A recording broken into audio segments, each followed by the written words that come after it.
A snaž se to ukládat, víš, že to máš hezky udělané.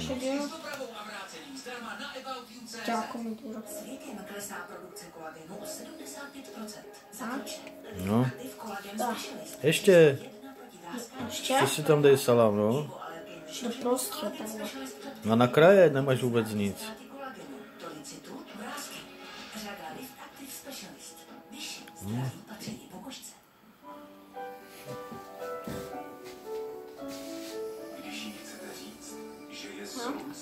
No, a dej si tam kukuřicu. Taká divná pizza, ne? Proč?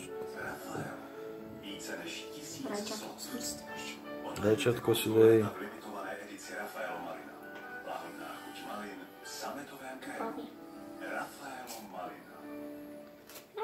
A co ještě s tím můžu dát? No a zasypej si to syrem ještě pořádně.